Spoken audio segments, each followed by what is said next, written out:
Hi నమస్తే welcome to NSTV. Palamaner area ఆసుపత్రిని జిల్లా వైద్యశాలగా అప్గ్రేడ్ చేసేందుకు ప్రభుత్వ స్థాయిలో కృషి చేస్తామని పలమనేరు ఎమ్మెల్యే అమర్నాథ్ రెడ్డి, చిత్తూరు జిల్లా ఎంపీ దగ్గుమళ్ల ప్రసాదరావు తెలిపారు. శనివారం పలమనేరు పట్టణంలోని ఎస్సీ బాలికల వసతి గృహం మరియు ఏరియా ఆసుపత్రిలో నిర్వహించిన పలు అభివృద్ధి కార్యక్రమాలలో వారు పాల్గొన్నారు.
ఓకేనన్నా. ఫ్లోరింగ్ వేయలేదా అంతే సార్. అన్ని నెక్స్ట్ రూమ్స్ అన్నీ ఉన్నాయి సార్. కొత్తది కూడా కట్టాను సార్. కొత్తది కట్టాను సార్. కొత్త బాత్రూమ్ కట్టాను సార్. ఎలక్ట్రికల్ కూడా ఏమి ఇష్యూ లేదు సార్. నీట్గా ఉంది సార్. ఎంతమంది ఉన్నారు అంటే చాలా అన్ని హాస్టల్స్ 5 హాస్టల్స్ రిపేర్ చేయాలి. ఇంకా 2 కొత్త బిల్డింగ్స్ కూడా అవును సార్. ఇప్పుడు 3.7 DSP junior 2 hostels college student మేమైతే కొత్తగా 2 యాక్షన్ అవి కూడా ఇంకా ల్యాండ్ ఇచ్చేసరికి చేస్తున్నాం సార్. కూడా ఇంకా టెండర్ తెలియదు. కొత్త 2 పెట్టాం సార్. బీసీ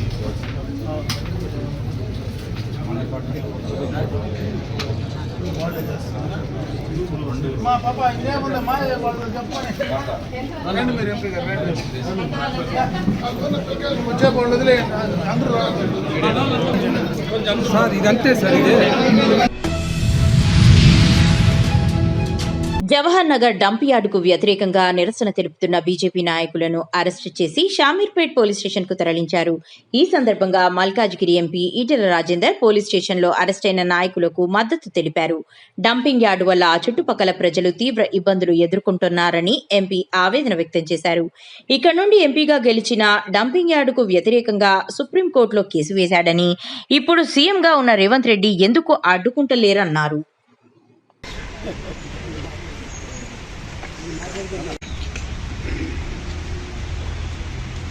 ఒకనాడు జవహర్ నగర్ డంప్ యార్డ్ స్థానిక ప్రజల చెత్తను వేసేటువంటి ఒక 40-50 లక్షల మంది ఫ్లోటింగ్ పాపులేషన్ ఉంటుంది.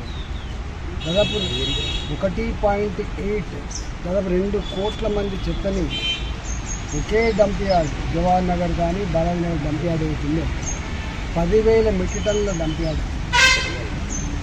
గత అనేక సంవత్సరాలుగా ప్రపంచంలో ఎక్కడ కూడా ఒకే దగ్గర ఇంత చెత్తలు వేసేటువంటి డంప్ యార్డ్ లేదు. దీంట్లో అనేక ఉద్యమాల తర్వాత లిచర్డ్ వాటర్ని ట్రీట్మెంట్ ఇస్తామని చెప్పిండు, చెత్త నుంచి ఎలక్ట్రిసిటీ ప్రొడ్యూస్ చేస్తామని చెప్పిండు. ఇవాళ చెత్త నుంచి ఎలక్ట్రిసిటీ ప్రొడ్యూస్ చేస్తా అని చెప్పినటువంటి వాళ్ళు 3,500 మెట్రిక్ టన్నులే కన్జ్యూమ్ అవుతుందని చెప్పి స్వయంగా వాళ్ళు చెప్తున్నారు. అంటే మిగతా 6,500 మెట్రిక్ టన్నుల చెత్త రోజు అక్కడ పైలపెట్టారు. 30 కిలోమీటర్ల పరిధిలో బాలాజీ నగరు, జవహర్ నగరు, అదేవిధంగా దమ్మాయిగూడ, కీసర, నాగారం, తర్వాత మనకు గడికేశ్వర్ లాంటి ప్రాంతాలు 30 కిలోమీటర్ల పరిధిలో నీళ్ళన్నీ కూడా పొల్యూట్ అయిపోతున్నాయి. వాసన అయితేగా అంతు లేకుండా పోయింది. గతంలో ఇక్కడ ఎంపీగా పనిచేసిన రేవంత్ రెడ్డి గారు స్వయంగా ఆయన్నే ఇది అన్యాయం అని చెప్పి సుప్రీంకోర్టులో కేసు వేసింది. ఇవాళ ముఖ్యమంత్రి అయిన తర్వాత 2.5 సంవత్సరాలు అవుతుంది. మేము అనేకసార్లు అప్పీల్ చేసినాం, అయ్యా నీకు ఈ డంప్ యార్డు నీవే ఇన్వాల్వ్ అయ్యి సుప్రీంకోర్టులో కేసు వేసినావు, నీకు అన్ని విషయాలు తెలుసు, ముఖ్యమంత్రి అయినావు కాబట్టి లోన్ తెచ్చుకునే ప్రయత్నం చేయమని చెప్పినాం. గడువులోగా ఎస్ఐఆర్ డిజిటలీకరణ పూర్తి చేయాలని జిల్లా కలెక్టర్ భావేష్ మిశ్రా ఆదేశించారు. జిల్లా కలెక్టర్ భావేష్ మిశ్రా శుక్రవారం సాయంత్రం లోకేశ్వరం, నర్సాపూర్, నిర్మల్ అర్బన్ మండలాలలో ఎస్ఐఆర్ డిజిటలైజేషన్ ప్రక్రియను పరిశీలించారు. ముందుగా లోకేశ్వరం మండలం హవర్గా గ్రామంలో ఎస్ఐఆర్ డిజిటలైజేషన్ తీరును పరిశీలించిన కలెక్టర్ అధికారులకు పలు కీలక సూచనలు చేశారు. ఆన్లైన్ యాప్లో వివరాలు చూశారు. రోజువారీగా లక్ష్యాల ప్రకారం మొత్తం ప్రక్రియను పూర్తి చేయాలన్నారు. స్థానిక ప్రజాప్రతినిధులు ఎస్ఐఆర్ ప్రక్రియకు సంబంధించి ఓటర్లకు అవగాహన కల్పించాలని వివరించారు. ఒక 6-7 పోలింగ్ స్టేషన్ క్లోజ్ చేస్తూ ఉండాలి.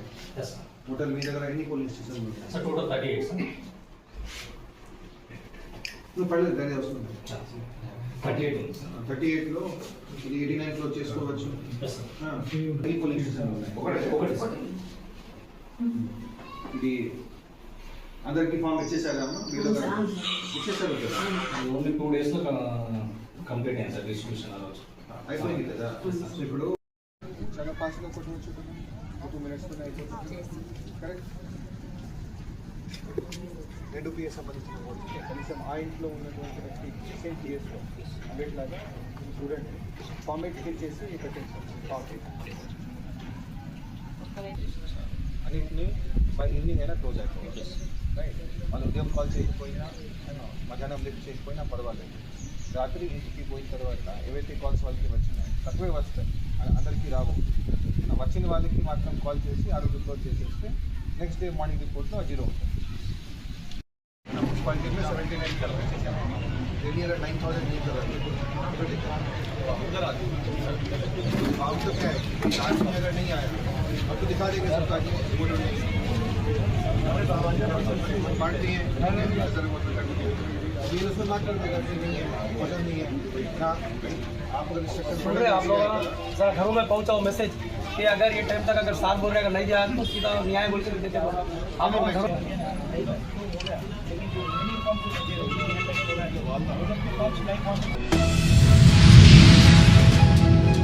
పలమనేరు నియోజకవర్గ ప్రజలకు నాణ్యమైన కంటి వైద్య సేవలు అందించాలనే లక్ష్యంతో మహతి ఫౌండేషన్ ఆధ్వర్యంలో చిత్తూరు జిల్లా అంధత్వ నివారణ సంఘం, శంకర నేత్రాలయ, చెన్నై శ్రీ అరవింద్ కృష్ణస్వామి, శ్రీమతి జయకృష్ణస్వామి మరియు మిత్ర బృందం సహకారంతో నిర్వహిస్తున్న ఉచిత కంటి పరీక్షలు, శస్త్రచికిత్సల శిబిరాన్ని పలమనేరు ఎమ్మెల్యే అమర్నాథ్ రెడ్డి శుక్రవారం ప్రారంభించారు.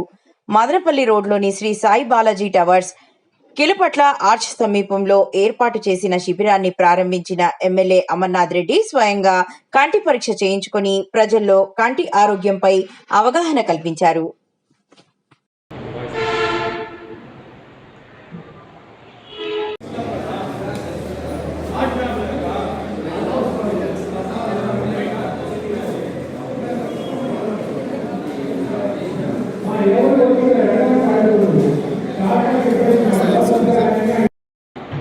శంకర్ నేత్రాలయ చెన్నై వాళ్ళ హాస్పిటల్ తరఫున ఇక్కడే mobile camp Sai Balaji towers మన కీలపట్ల ఆర్చ్ ఎదురుగా టెక్స్మో బాబునాయుడు గారి వాళ్ళ కాంప్లెక్స్లో కింద చెకప్లు, మళ్ళీ వాళ్ళకి ఎవరైనా చెకప్లు చేయించుకున్న వాళ్ళకి కంటి ఆపరేషన్లు, మన రెగ్యులర్ క్యాటరాక్ట్ సర్జరీస్ ఏదైనా ఉంటే కూడా ఇక్కడ ఇన్ప్లేస్ సర్జరీస్ అంటే ఇక్కడే సర్జరీలు నిర్వహించబడతాయి.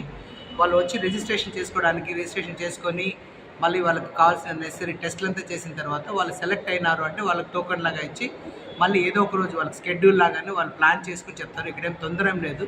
వచ్చిన వాళ్ళకంతా చెకప్లు అంతా తరోగా చేసిన తర్వాతనే డిసైడ్ చేసి నిర్ణయించబడిన తర్వాత వాళ్ళకి ఆల్మోస్ట్ లైక్ బుధవారం నుంచి లేదా గురువారం నుంచి వాళ్ళకి టైం ఇచ్చి ఆ టైంకి వాళ్ళకు సర్జరీ అప్లై చేయబడతాయి. వచ్చినప్పటి నుంచి వాళ్ళ చెకప్లు కానీ వాళ్ళకి కావాల్సిన మందులు, వాళ్ళకి కావాల్సిన ఇక్కడ అంటే వచ్చిన వాళ్ళందరికీ కొంచెం కన్ఫ్యూజన్ ఏంటంటే రాగానే నాకు అద్దాలు ఇవ్వండి, నాకు అద్దాల కోసం వచ్చాను, అలాంటిది కాదు. ఇది చాలా యాక్చువల్గా చెప్పాలంటే ఇది చాలా high end operational surgery theatres. ఇది వెనకాల 2 బస్సులు, అది 10 కోట్ల రూపాయలు విలువ చేసే బస్సులో 2 పెద్ద ఆపరేషన్ థియేటర్లు లోపలే ఉన్నాయి. మనకు అర్థం కాదు ఏంటంటే నేను పోతే నా కళ్ళలో నీళ్ళు వస్తూ ఉన్నాయి, నాకు అద్దాలు కావాలి, లేదు కళ్ళు మసలు కమ్ముతా ఉంది, అద్దాలు కావాలి. అట్లా అద్దాల కోసము ఇది వచ్చే ఆప్టిషియన్ లాంటి గ్లాస్ హౌస్ కాదు ఇక్కడ. ఇది ఏంటంటే యాక్చువల్గా మన హాస్పిటలే వాళ్ళు ఇక్కడ తీసుకొచ్చినారు. ఇది కొంచెం క్లారిటీ అంటే అది అర్థం అవడానికి మనకు టైం పడుతుంది. ఎందుకంటే ఇది జనరల్గా ప్రతి ఒక్కళ్ళు మేము ఏదో క్యాంప్ చేసుకుంటున్నామనే ఆలోచనతో చేస్తున్న పని కాదు. ఇది స్వతహాగా ఒక టోటల్ హాస్పిటల్ ప్యాకేజ్ లాగా, ఒక హాస్పిటల్, డాక్టర్లు, నర్సులు, వాళ్ళకి సంబంధించిన స్టాఫ్ మొత్తము యాజ్ అ ప్యాకేజ్గా ఆల్ 20 పీపుల్, అంటే 20 మంది వాళ్ళే వచ్చినారు. వాళ్ళు కూడా షిఫ్ట్ లాగా మారుతున్నారు. ఒకళ్ళే వచ్చిన వాళ్ళే చూస్తారు అనేటట్లు కాదు. యాక్చువల్గా పెద్ద డాక్టర్లు, ద యాక్చువల్ స్పెషలిస్టులు, they will come on Wednesday onwards. ఇప్పుడు ఏంటంటే వచ్చిన వాళ్ళని సెలెక్ట్ చేసి వాళ్ళకు లిస్టు ప్రకారంగా ఒక ఆర్డర్ ప్రకారంగా ఇస్తున్నారు. మా వరకు మేము ఎంత విచారించినా కూడా ఏంటంటే జస్ట్ జనరల్గా మీరు ఏం ఆలోచన చేయకండి, ఇక్కడికి రండి, చెకప్ చేసుకోండి, అవసరం అనేది లేదనేది వాళ్ళు నిర్ణయిస్తారు. జగిత్యాల జిల్లా కోరుట్లలో జిల్లా స్థాయి అథ్లెటిక్స్ పోటీలను కోరుట్ల ఎమ్మెల్యే డాక్టర్ కల్వకుంట్ల సంజయ్ కుమార్ ఘనంగా ప్రారంభించారు. ఈ సందర్భంగా జిల్లాలోని పలు ప్రాంతాల నుంచి వచ్చిన క్రీడాకారులు ఉత్సాహంగా వివిధ అథ్లెటిక్స్ విభాగాల్లో తమ ప్రతిభను ప్రదర్శించారు. ఈ సందర్భంగా ఎమ్మెల్యే డాక్టర్ సంజయ్ కుమార్ మాట్లాడుతూ కేంద్ర ప్రభుత్వం క్రీడలకు పెద్దపీట వేస్తోందని, విద్యార్థులు చిన్నతనం నుంచే అథ్లెటిక్స్ పై ఆసక్తి పెంచుకోవాలని సూచించారు.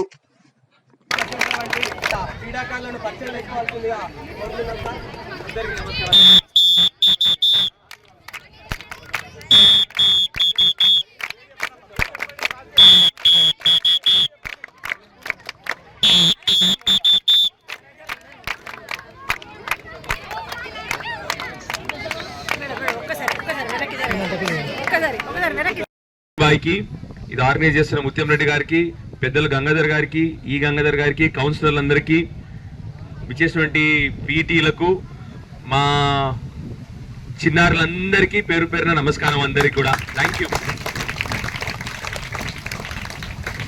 వినబడే వాళ్ళు వినరి, వినరాని వాళ్ళకు సారీ చెప్తున్నా ఇక్కడ ఇప్పుడే. అమ్మ సారీ చెప్పమ్మ అందరికి, నా వైపు నుంచి వినబడకపోతే సారీ చెప్తున్నాం అందరికి. ఇప్పుడే భారీపై మాట్లాడుతుంటే మీరు విన్నారా? ఒక గొప్ప మాట అన్నాడు. ఏమన్నాడు చెప్పండి? మా కులం ఏదని చెప్పండి ఆయన. సారీ, మన కులం పేరేంది? Very good. మరి మన మతం పేరేం చెప్పండి? విద్య. ఏంటిది? ఎడ్యుకేషన్. అవి రెండు ఉన్నాయనుకోండి, ఇక మనని ఆపినోడు లేడు. అర్థమైందా? అవి రెండే మనకు కావాల్సినవి. ఇప్పుడు నేను ఫస్ట్ నేను ఇంట్రొడక్షన్ చేసుకోనండి. నేను ఇక్కడ ఎమ్మెల్యే అమ్మా, నా పేరు డాక్టర్ సంజయ్, సరేనా? మా చిన్నారులందరికీ, బయట నుంచి వచ్చిన వాళ్ళందరూ కూడా, నా పేరు డాక్టర్ సంజయ్. నేను వెన్నుపూస సర్జన్. ఇదేంది? Spine surgeon. నేను మీ అందరికి ఒక విషయం చెప్పిన ఇప్పుడే, 2 ఉంటే మనం ఎవడు ఆపలేడని చెప్పి. నేను ఎవ్వరికి భయపడలేను. ఎందుకు తెలుసా? ఎందుకు చెప్పునే? రాజకీయ నాయకులు 90% మంది భయపడుతుంటారు ఎప్పుడు. ఎందుకు చెప్పండి నేను ఎందుకు భయపడాలని? లంగ పని చేయ, దొంగ పని చేయ, అవునా? రెండోది నాకేముంది? ఇక చదువు ఉంది, నాకు స్పైన్ ఉంది. నాకు ఈ రోజు దర్యాపూర్ కాలనీ యందు మహాలక్ష్మి మందిరంలోని భక్తులతో మొక్కులు చెల్లించుకుంటున్న వద్ద అన్నదాన కార్యక్రమం నిర్వహించడం జరిగింది. ఆలయ కమిటీ నిర్మాణ ఉపాధ్యక్షులు వడ్డే రవి ఆధ్వర్యంలో ఈ రోజు సుమారు 450 మందికి అన్నదాన కార్యక్రమం నిర్వహించడం జరిగింది. ఈ కార్యక్రమాన్ని సహకరించిన దాతలకు మరియు గ్రామస్తులకు, గ్రామ పెద్దలకు అందరికీ పేరు పేరున అమ్మవారి దీవెనలు ఉండాలని మనస్ఫూర్తిగా కోరుకుంటూ ఈ కార్యక్రమాన్ని విజయవంతం చేసినందుకు అందరికీ ధన్యవాదాలు తెలియజేసుకుంటున్నామన్నారు.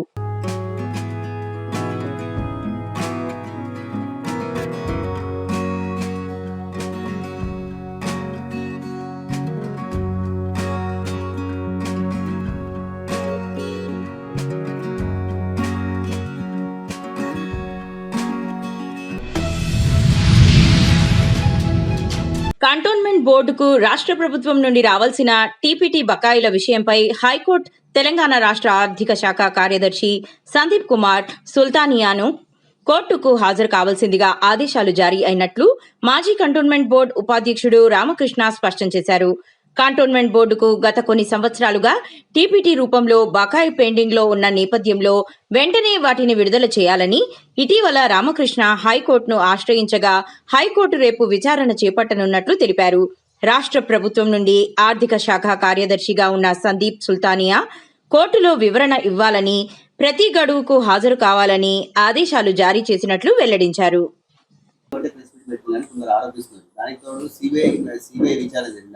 మీరు పూర్తిగా బాండ్లను సహకరించింది, అందువల్లనే బయటకు వచ్చింది వాళ్ళ ఆరోగ్యం అతను వాస్తవం. అది మీరు మల్లికార్జున్ బాగా చెప్పగలుగుతాడు, నేను చెప్పలేను ఆ విషయంలో. కానీ చరిత్ర ఎవరు మార్పలేరు, చరిత్రను ఎవరు కూడా తూసి పారేయలేరు. History always remains like that. ఈరోజు ఒకడు వచ్చి చెప్పినా చెప్పకపోయినా వాళ్ళ ఇంటోలే సాక్ష్యం ఉంటారు, లేదా వాళ్ళ మనస్సాక్షి ఉంటుంది. కొంతమంది మనస్సాక్షి సంపుకొని అబద్ధం చెప్పవచ్చు, లేదు మిస్గైడ్ చేయడానికి అబద్ధం చెప్పచ్చు, కానీ history will definitely remain as a history. So నా కాంట్రిబ్యూషన్, నా సర్వీసెస్ ఎవ్వరు కూడా ఎవడో అబద్ధం చెప్పినంత మాత్రం మార్చిపోవు.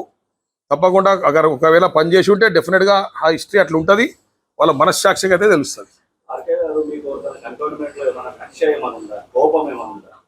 నాకు ఎవ్వరి మీద ఎటువంటి కోపం లేదు. ఏ కోపతాపాలు లేవు అంటున్నారు. ఒక వ్యక్తి మీద పని కట్టుకొని మహారాష్ట్ర ఉన్నత న్యాయస్థానంలో ఒక బిల్లు వేయడము, తెలంగాణ ఉన్నత న్యాయస్థానంలో ఒక బిల్లు వేయడము. కరీంనగర్ జిల్లా కేంద్రంలోని సన్షైన్ హాస్పిటల్లో పార్కింగ్ వ్యవస్థపై పేషెంట్లు, వారి బంధువులు తీవ్ర అసంతృప్తి వ్యక్తం చేస్తున్నారు. హాస్పిటల్లోని పార్కింగ్ స్థలం కేవలం డాక్టర్లు, సిబ్బంది వాహనాలకే పరిమితమని, పేషెంట్లు మరియు వారితో వచ్చిన బంధువులు తమ వాహనాలను బయట పార్క్ చేయాలని సిబ్బంది సూచిస్తున్నట్లు ఆరోపణలు వినిపిస్తున్నాయి. ఈ క్రమంలో కొందరు హాస్పిటల్ సిబ్బంది పేషెంట్లు, వారి కుటుంబ సభ్యులతో దురుసుగా ప్రవర్తిస్తున్నారనే విమర్శలు కూడా వ్యక్తమవుతున్నాయి. అత్యవసర వైద్యం కోసం వచ్చే రోగులు, వృద్ధులు, చిన్నారులతో వచ్చిన కుటుంబాలు పార్కింగ్ సమస్యతో తీవ్ర ఇబ్బందులు పడుతున్నట్లు చెబుతున్నారు. మరోవైపు హాస్పిటల్ పార్కింగ్ ప్రాంగణంలో ఓ ప్రముఖ రెస్టారెంట్కు చెందిన వాహనాలు పార్క్ అవుతున్నాయని స్థానికులు ఆరోపిస్తున్నారు. పేషెంట్లకు పార్కింగ్ నిరాకరిస్తూ ఇతర వాహనాలకు అనుమతి ఇవ్వడంపై పలు సందేహాలు వ్యక్తమవుతున్నాయి. ఈ అంశంపై సంబంధిత అధికారులకు ఫిర్యాదులు చేసినప్పటికీ ఇప్పటి వరకు స్పందన లేదని స్థానికులు పేర్కొంటున్నారు. పేషెంట్ల సౌకర్యాన్ని దృష్టిలో ఉంచుకుని వైద్య, ఆరోగ్య శాఖ అధికారులు, ట్రాఫిక్ పోలీసులు ఈ వ్యవహారంపై సమగ్ర విచారణ జరిపి వాస్తవాలను వెలుగులోకి తీసుకురావడంతో పాటు అవసరమైన చర్యలు తీసుకోవాలని ప్రజలు కోరుతున్నారు. ఇవన్నీ మా స్టాఫ్ వాళ్ళే పనిచేస్తుంది, బయట వితౌట్ వాళ్ళే అక్కడ పేషెంట్లు వచ్చిన వాళ్ళు అందరూ బయటనేనా? అది రోడ్ కదా, మరి రోడ్ అని ఎవరన్నా కదా అక్కడ ఉన్నారు కదా, మా సెక్యూరిటీ ఉన్నారు కదా. రోడ్ మీద సెక్యూరిటీ ఉంటే మీ జాగా అయిపోద్దా అనేది మానదే, అది అంతే. అక్కడ పెట్టిన మీ పేరేంటి? మీ పేరు నేనేమో పేరు అడిగి నేనేమన్నా మామూలుగా పార్కింగ్ ప్లేస్ అంటే లోపల వచ్చిన వాళ్ళవి కూడా పెట్టాలి. మీరు ఇది రెస్టారెంట్లో సంతం ల్యాండ్ పార్కింగ్ ఇప్పుడు అంతే కార్లా అని నిండుతాయి అలా కరెక్టే. కానీ మరి హాస్పిటల్ పార్కింగ్ అన్నప్పుడు హాస్పిటల్ స్టాఫ్ లోపల పెట్టుకొని మిగతా వాళ్ళందరూ బయట పెట్టాలంటే ఇబ్బంది కదా. ఎడేడు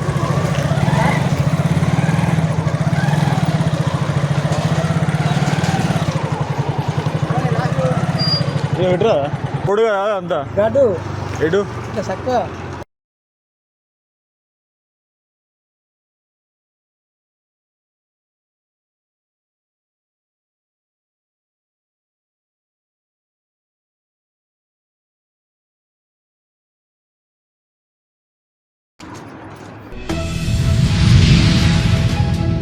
ఖమ్మం జిల్లా ముదిగొండ మండలం బాణాపురం గ్రామంలోని బాణా డెవలప్మెంట్ ఫంక్షన్ హాల్లో శనివారం నిర్వహించిన ఆవుల అమ్మిరెడ్డి స్కాలర్షిప్స్ కార్యక్రమం ఘనంగా జరిగింది. ఈ కార్యక్రమానికి ఆవుల భాస్కర్ రెడ్డి అధ్యక్షత వహించగా ప్రముఖ మోటివేషనల్ స్పీకర్ మారోజు రమేష్ ముఖ్య వక్తగా పాల్గొని విద్యార్థులకు ప్రేరణాత్మక సందేశం అందించారు. ఈ సందర్భంగా స్కాలర్షిప్ పథకం వివరాలను నిర్వాహకులు వెల్లడించారు. 2020-21 విద్యా సంవత్సరం నుంచి ముదిగొండ మండలంలోని 15 పాఠశాలల్లో 10వ తరగతిలో ప్రథమ స్థానంలో నిలిచిన విద్యార్థులకు 10,000 రూపాయల చొప్పున ప్రోత్సాహక నగదు అందజేస్తున్నానని తెలిపారు. సద్గురులుగా మనం నాయకులను కూడా గుర్తించాలి. అట్లాగే సహజంగా బాణానికి విల్లు వచ్చితే బాణం ముందుకు పోతుంది. అట్లాగే మన పిల్లలు కూడా ఒళ్ళు వంచి తల దించుకుంటే భవిష్యత్తులో తల ఎత్తుకొని సమాజంలో తిరగడానికి అవకాశం ఉంటుంది. ఎందుకంటే పిల్లలు తాత్కాలిక ఆనందాలకు లోబడితే జీవితం మొత్తం. జాగ్రత్తగా వింటున్నారా? అలాగైతే నేను ఏది చేస్తే మీరు అది చేయండి. మీరు వింటున్నారన్నారు కదా, నేను ఏది చేస్తే, నేను ఏది చెబితే అది చెయ్యొద్దు, నేను ఏది చేస్తే అదే చెయ్యొద్దు. డీల్ ఓకేనా? ఇంకా ముందుకు రావాలా మేడం? మీరు చెప్పాలి. నేను ఏది చేస్తే మీరు అది చేయండి, ఏది చెబితే అది చేయొద్దు. Are you ready? నెత్తి మీద చేయి పెట్టుకోండి, ముక్కు పట్టుకోండి, ముక్కు మీద చేయి పెట్టుకోండి, నెత్తి మీద చేయి పెట్టుకోండి, ముక్కు మీద చేయి పెట్టుకోండి, ముక్కు పట్టుకోండి. చేయట్లేదు చాలా మంది. చేస్తున్నారా? ముక్కు పట్టుకున్నారా? నెత్తి మీద చేయి పెట్టుకోండి, చెంప మీద చేయి పెట్టుకోండి, గడ్డం పట్టుకోండి, నెత్తి మీద చేయి పెట్టుకోండి, ముక్కు పట్టుకోండి. నేనేం చెప్పాను? నేను ఏది చేస్తే అది చెయ్యము, ఏది చెబితే అది చెయ్యొద్దు అన్నా. నేను నెత్తి మీద చెయ్య ఉంచాను, ముక్కు పట్టుకోండి అన్నాను, మీరు మాత్రం ముక్కు పట్టుకున్నారు. దీన్ని బట్టి మీరు ఇంట్రెస్ట్గా వింటున్నారా? ఒకసారి అడిగితే యాజ్ ఏ టీచర్గా నేను కూడా తెలంగాణ సాంఘిక సంక్షేమ గురుకుల పాఠశాల సత్తుపల్లి ఖమ్మం జిల్లా. ఇందాక గణేష్ మాట్లాడాడు, 75% తనకి బ్లైండ్ ఉంది అని. నాకు ఆయన గారు చెప్తున్నప్పుడు కృష్ణగోపాల్ తివారీ గారు గుర్తొచ్చారు. ఎంతమంది పేరు విన్నారు ఇది కృష్ణగోపాల్ తివారీ అనేది? కృష్ణగోపాల్ తివారీ ఎంతమంది ఈ పేరు విన్నారు? పోనీ పక్కన పెట్టేద్దాం. చెమ్మక్ చంద్ర ఎంతమంది గుర్తున్నాడు? అరే నాకైతే తెలుసు, చెమ్మక్ చంద్ర నాకు తెలుసు. మీకు ఎంతమంది తెలుసు? చెమ్మక్ చంద్ర ఎంతమందికి తెలుసు? హైపరాది ఎంతమందికి తెలుసు? విజయ్ దేవరకొండ ఎంతమందికి తెలుసు? వీళ్ళందరూ తెలిసారు, కానీ కృష్ణగోపాల్ తివారీ తెలియకపోవడం అనేది బాధాకరం. 75% అంధత్వంతో. ఎంత పర్సెంటేజ్? ఇందాక గణేష్ చెప్పినప్పుడు నాకు గుర్తించింది. 75% అంధత్వంతో సివిల్ సర్వీసెస్ అయినటువంటి IAS సాధించినటువంటి ఒక గొప్ప అత్యంత అద్భుతమైనటువంటి వ్యక్తి కృష్ణ. చిత్తూరు జిల్లా పలమనేరు సమీపంలో శనివారం ఉదయం జరిగిన రోడ్డు ప్రమాదంలో టమాటా రైతుకు భారీ ఆర్థిక నష్టం వాటిల్లింది. బైరెడ్డిపల్లి మండలం చికన్పల్లి గ్రామానికి చెందిన రైతు ట్రాక్టర్లో సుమారు 100 టమాటా బాక్సులను పలమనేరు వ్యవసాయ మార్కెట్కు తరలిస్తుండగా ఉదయం సుమారు 7 గంటల సమయంలో నాగమంగళం సమీపంలో వెనుక నుంచి వేగంగా వచ్చిన ఓ లారీ ట్రాక్టర్ను ఢీకొట్టింది. ప్రమాదం దాటికి ట్రాక్టర్లో ఉన్న టమాటా బాక్సులు రోడ్డుపై చెల్లాచెదరుగా పడిపోయి పూర్తిగా దెబ్బతిన్నాయి. దీంతో సుమారు 100 బాక్సుల టమాటా రోడ్డు పాలై రైతుకు అపార ఆర్థిక నష్టం సంభవించినట్లు సమాచారం.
బైన్సా కేంద్ర హోంశాఖ సహాయ మంత్రి బండి సంజయ్ కుమార్ జన్మదినాన్ని పురస్కరించుకుని ఆయన అభిమానులు బీజేపీ బైన్సా నగర యువ నాయకుడు కాసరోళ్ల ప్రవీణ్ ఆధ్వర్యంలో శనివారం పలు సేవా కార్యక్రమాలు నిర్వహించారు. బైన్సా పట్టణంలోని గడ్డెన ప్రాజెక్టుకు గోశాల ఏకముఖి హనుమాన్ ఆలయంలో ప్రత్యేక అర్చనలు, పూజలు నిర్వహించి బండి సంజయ్ ఆయురారోగ్యాలతో పాటు మరిన్ని ఉన్నత పదవులు అలంకరించాలని ప్రత్యేక ప్రార్థనలు చేశారు. అనంతరం ప్రభుత్వ ఆసుపత్రిలో రోగులకు బండి సంజయ్ పేరుతో పండ్లను పంపిణీ చేశారు. హిందూ టైగర్ కేంద్ర హోంశాఖ సహాయ మంత్రి వర్యులు బండి సంజయ్ గారి జన్మదినం సందర్భంగా ఈరోజు మహిషా నగరంలోని గడ్డెన్న ప్రాజెక్టు గోశాల ఏకముఖి హనుమాన్ ఆలయంలో సంజయ్ అన్న ఆయురారోగ్యంతో ఉండాలని చెప్పేసి ఇక్కడ మేము బైన్సా పట్టణ బీజేపీ పార్టీ తరఫున అలాగే బండి సంజయ్ అభిమానుల తరఫున ఇక్కడ ప్రత్యేక పూజలు అర్చన చేయడం జరిగింది. అలాగే సంజయ్ అన్న గారు రాబోయే తెలంగాణలో ఎన్నికల్లో మరింత శక్తిని హనుమంతుడు ప్రసరించాలని చెప్పేసి స్వామివారిని కోరడం జరిగింది. అలాగే యువతకు మంచి స్ఫూర్తి, తెలంగాణ రాజకీయాల్లోనే యువత ప్రతి రాష్ట్రంలో వెళ్ళినా ఇక్కడ మేము 2-3 రాష్ట్రాలు తిరగడం జరిగింది. ఆంధ్రప్రదేశ్లో కూడా బండి సంజయ్ అంటే అభిమానం, మహారాష్ట్రలో కూడా అభిమానం, అక్కడ యూపీలో కూడా అభిమానం. బండి సంజయ్ అన్న అడుగుదాల్లో మేము నడుస్తామని చెప్పి తెలియజేస్తూ భారత్ మాతాకి జై శ్రీరామ్. ప్రభుత్వ దవాఖానాలో సంజయ్ అన్న గారి పేరు మీద పనుల పంపిణీ చేస్తున్నాము. కావున కార్యకర్తలందరూ అక్కడికి 10 గంటలకు రావాలని చెప్పేసి కోరుతున్నాము. జై శ్రీరామ్.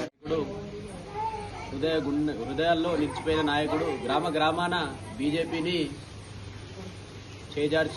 చేర్పించిన యువ నాయకుడు బండి సంజయ్ గారి జన్మదినోత్సవం సందర్భంగా మహిషాపట్నంలో బండి సంజయ్ గారు అలియాస్ బండి సంజయ్ గారు ప్రవీణ్ గారు నగర పట్టణ బీజేపీ వర్యులు వారి ఆధ్వర్యంలో ఇవాళ వారి పేరు మీద కుంకుమార్చన ఆరతి చేయడం జరిగింది. వారి యొక్క ఐశ్వర్యాలు కలిగించాలని భగవంతుని ఆశిస్తూ వారు రాబోయే ఎన్నికల్లో తెలంగాణలో బీజేపీ జెండా ఎగరడానికి కృషి చేయాలని, అలాగే దానికి తోడు ఆంజనేయ స్వామి ఆశీస్సులు ఉండాలని మేము మా నగర కమిటీ తరఫున ప్రత్యేకంగా ఆంజనేయుని భగవంతుని కోరుకుంటున్నాం. అలాగే బైన్సా పట్టణ దృష్ట్యా బండి సంజయ్ గారు అనేక పరిణామాలు చోటుకున్న సందర్భంలో అనేక సహాయాలు చేయడం జరిగింది. వారి దృష్ట్యా మేము కూడా ప్రత్యేక పూజలు నిర్వహించడం జరిగింది. వారికి కూడా ఆరోగ్యాలు ఎప్పటికీ మా తరఫున భగవంతుడిపై ఉండాలని కోరుకుంటున్నాం. జై శ్రీరామ్.